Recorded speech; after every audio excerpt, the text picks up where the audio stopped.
Hi, my name's Christina. I've been a member of Rescue since July 2013. And I'm here with Evan. He was recently born again on April 12th, 2019. So he's here to just talk more about Rescue and Pastor Pam, how he became born again and his experience since becoming born again. So I just wanted to ask you, how did you come to Rescue? How did you find Pastor Pam? And how did that lead up to your born again experience? Yes, that's a very good question. So, I had come across one of her books on Amazon regarding Kundalini and the chakras, because I was under some bondage because I was involved with occult practices and New Age practices, and then I got religious, and it was difficult for me to find somebody who understood these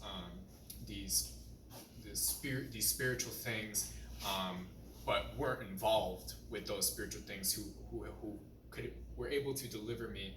And so I came across one of her books at one point, and it was because I was at work, and I was still under bondage to a lot of the occult and the New Age practices. And at this point, I was not born again. I was not saved yet. I thought I was, because I was deceived into thinking that I was a born again Christian. I was set to go, but I still had all this bondage, and my inner life was just a mess. And this woman at my job, she was looking at chakras and stuff, and so I saw her looking at it, and I knew it was wrong. I knew that stuff was bad. But I had such a fear of it. I had such it had such power over me, and so when I tried to intervene, I just lost my mind, and I was so full of fear and afraid, and so I came across her book, which I think it's a section of the Church of the End Time Zombies, and this was about maybe 6 months before I actually came into Rescue, and so. To make a short story out of it, I wasn't ready to read the book. I was afraid of facing the truth of the reality of these of the chakras, and how much bondage and deliverance you need if you have practiced them. And so I wasn't willing to face, I could be demonized, I could be possessed, and so I kind of just read through a summary and put it off on the back. And I remember actually going on the internet and reading some of her articles, and hearing about how she had a past too with the occult, and the Lord Jesus Christ of Nazareth delivered her out of that. So it was there, but it wasn't until maybe like 6 months after that moment, that and this is when I was moved, and I was in Florida at that time. I was in Minneapolis, that I realized I really need help. I really need deliverance. And at that, I realized that at a church where the pastor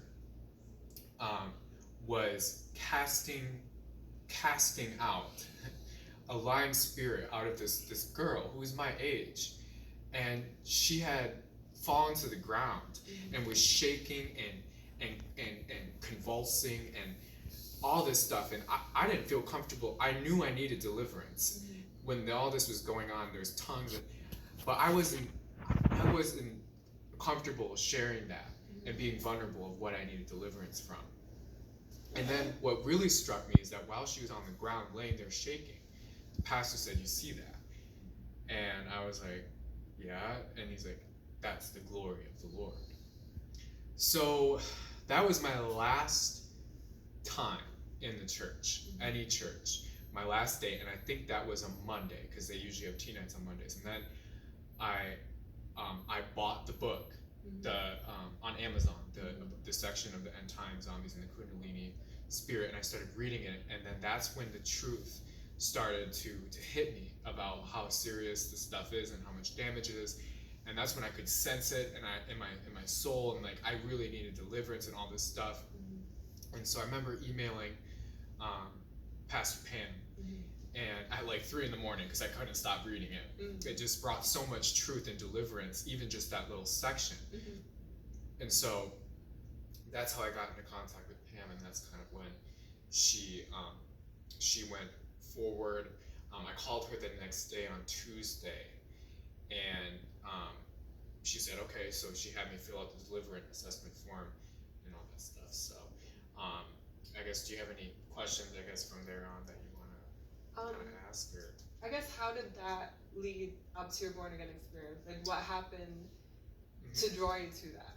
So yeah, so she sent me the email of the deliverance assessment form, and I filled that out. So I had just, occult after occult after occult, and not only the occult, I was in 2 cults, religious cults as well. So I had a lot of religious demons involved as well. So basically, I stopped going to church that Tuesday after our phone call and after she gave me the deliverance assessment. I bought the book, The End Time Zombies. I stopped reading the Bible. I slowly stopped prayer and doing that. And I just kind of was really reading her book. We had an appointment scheduled for Thursday, but I goofed up and was late. And so we rescheduled for Friday. And at that point, I had already filled out the assessment form. I had given that back to her. And I already had kind of pretty much completed the End Time Zombies book by that point, because I couldn't stop reading it. Because when I was reading that book, I was being delivered from evil spirits, from demons, just reading the book. I felt like weight, like almost like a peeling off of me when I was just reading that book. And so once I got to Pastor Pam, I was ready to cooperate with her, and that's when I came to the realization that I was not saved, that I was not born again, and I confessed that even to her. I said, no, I'm not saved. And I remember I was in very much shock, and I just I was very, very religious, and I was the one that was the anointed one, that people thought that I was just chosen and special and all this stuff. But I was totally under the influence of the Antichrist, of the religious demons assigned to me, and the occult, and just a bunch of stuff. So once I came to that realization, I remember I biked home, and she had emailed me the salvation videos, which is essentially the gospel. And once I got to a certain, I remember hearing about the resurrection. She had a deliverance video, and she talked about her testimony. And I don't remember exactly what video it was, but that's where I was led to the godly sorrow at the cross of Jesus Christ of Nazareth. And that's where I repented and felt responsible for that. And I just felt horrible. And that's when, I didn't have to say anything. I just wept. And it was all there. And what I did to Jesus, of my sins. And not only that, just being separated from God. That's what hit me the most before the sorrows. I realized that I was separated. I was just a carnal man. And so I really received the truth on my condition. And it was only moments till after that, then I had the faith of the testimony of the bodily resurrection of Jesus Christ of Nazareth, and the shock and all the glory that came with it. And it was from that moment that I was born again. And I remember, I wanted to, because I didn't know what happened. I didn't know. I can't go to I can't verify it. The only one I could go to is Pastor Pam in the rescue ministry. At that point, she had already gotten me a place in the work, the group. So that was the first thing I posted in rescue. I actually think was, hey, I had this happen to me. I'm not sure if I was born again. And so that's when I kind of slept on it, because that was Friday around like 1 or 4 in the afternoonish, 5, and then went to bed. And then Pam called me in the morning, asking me, some questions, and she said I completely sounded different. And she was right, because I actually had a homosexual demon that had taken my vocal cord and was in me. And I remember after I was born again, everything became new. It was I couldn't believe it. I saw women differently. I saw men differently. I didn't have that voice, and I had suppressed it so much. There was so much stuff I suppressed. It was no wonder why my inner life was such a mess. But now I have this peace in my inner life. I have this joy in my inner life. My thoughts, my thinking, I can discern spiritual things, and I have this power to overcome and to walk in the Spirit. So it was the power of God. That was one thing that really struck me with Pastor Pam, and why she stands out from other preachers is because a lot of preachers are more about the human wisdom, motivational words, moving words, and excellency of speech, and pleasing crowds, and being, and their credentials. Okay, their credentials are based on human factors, and that's what was a struggle for me coming into Pastor Pam and Rescue, because it was so different. It didn't have those credentials of man that people are looking for. Like if you're looking at a business, it's like the Better Business Bureau or whatever. But that's not how God defines credibility. And so when I witnessed that power of God that she had, that's what I was able to have faith in. And so that's what made her credible, was her knowledge of the truth and of the gospel, and the full gospel. And I think that's a huge reason to why with the whole born again process is that I was able to be delivered of the religious part, and realize it's the gospel of Jesus Christ of Nazareth that is what saves. That is the power unto salvation. So I hope that answers the question. Yes. So I can go off on tangents, but No, that was great. How would you say you benefit? Well, I mean, you did touch on this, but how would you say, like, Pastor Pam has been a spiritual parent to you? Also, the rescue group, how has that kind of influenced you? Yes.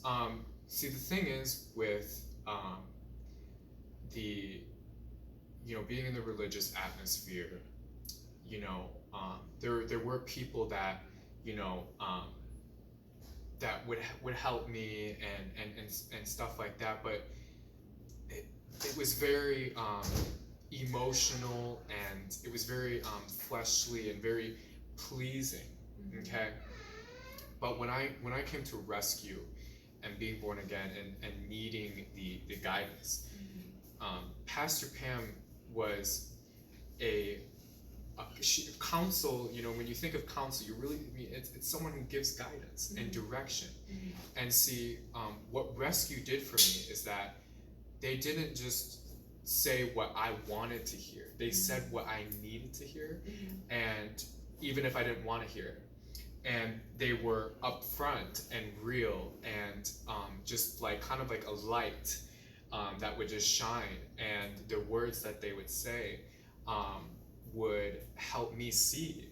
And I was able to just be vulnerable, and I felt safe, and there was so much trust that I could have in these people, because they were so credible. And so and like I said, it not the credibility of man, but the credibility of God. And so that's one way. I always kind of like to relate Pastor Pam, like she was like this nurse who delivered me as I was being born, and she took care of me, and in such a vulnerable state when you're just born again, and I mean, you look at the Lord Jesus Christ when he walked here, right when the Spirit fell upon him, he was being tested by Satan in the wilderness, immediately like that. So it's a very fragile time, and so I was able to have the nurture and the spiritual milk, to grow, and so there's so much growth.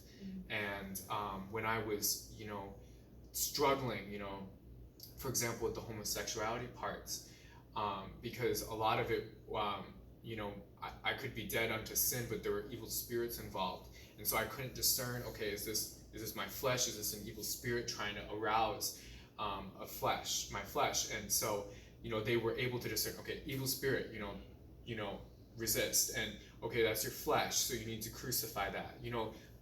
They had the discernment, the spiritual discernment, even when I was, very brief with what I was saying and being miles away.